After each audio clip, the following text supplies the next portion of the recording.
Hey guys, welcome back to my channel. Myself পিচুর বর্মনরা। আজ আমি আবার চলে এসেছি তোমাদের সামনে কিছু কথা তুলে ধরার জন্য।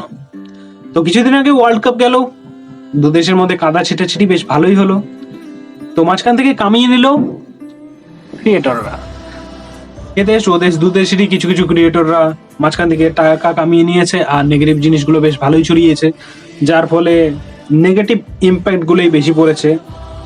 যেমন ধরো ইন্ডিয়াতে নাকি বাংলাদেশের লোকেদের ব্যান্ড করে দিয়েছে আসা, এটসেট্রা এটসেট্রা। বাংলাদেশে অনেক লোকে বলেছে, আবার ইন্ডিয়াতেও অনেক জিনিস ছড়িয়েছে।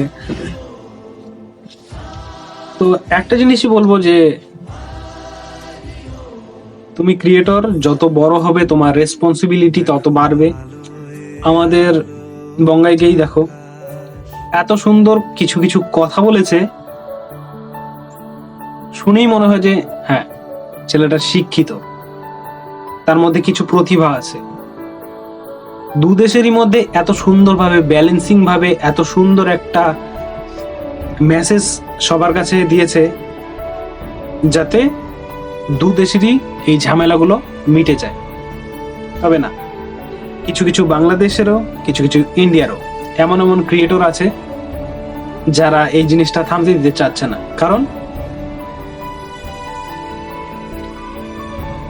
আর হ্যাঁ, বাংলাদেশের অনেক ভিডিও আছে যেগুলো আমাদের ভালো লাগে, ইন্ডিয়ারও অনেক জিনিস আছে যেগুলো বাংলাদেশের ভালো লাগে। তো আজকেই আমি একটা জিনিস স্ক্রোল করতে করতে ফেসবুকে দেখলাম যে 7 নম্বর জার্সিটা মহেন্দ্র সিং ধোনির রিটায়ার হচ্ছে। তো সেখানে অনেক বাংলাদেশি পজিটিভ কমেন্ট করেছে, রেসপেক্ট বটন কোথায়, from Bangladesh, respect Mahendra Singh Dhoni, etcetera etcetera, অনেক কমেন্ট করছে। আবার বাংলাদেশে কিছু কিছু ভিডিওতে আমি দেখি যে ইন্ডিয়া থেকে অনেক কমেন্ট করে আর ফ্রম ইন্ডিয়া লেখে। তো আমি আর সেরকম কিছু কথা বলবো না। তো আমি এই পোস্টটা দেখলাম, দেখেই আমি এই ভিডিওটা বানালাম যে নেগেটিভ কিছু ছড়াবেন না। নেগেটিভ ছড়াতে কিন্তু বেশিক্ষণ সময় লাগে না, কিন্তু পজিটিভ জিনিসগুলোকে মানুষের সামনে তুলে ধরতে অনেক সময় লাগে। তো নিজের বুকে হাত দিয়ে অনেক কিছু বোঝার আর পড়াশোনার থেকে অনেক জ্ঞান অর্জন করার আমাদের দরকার আছে।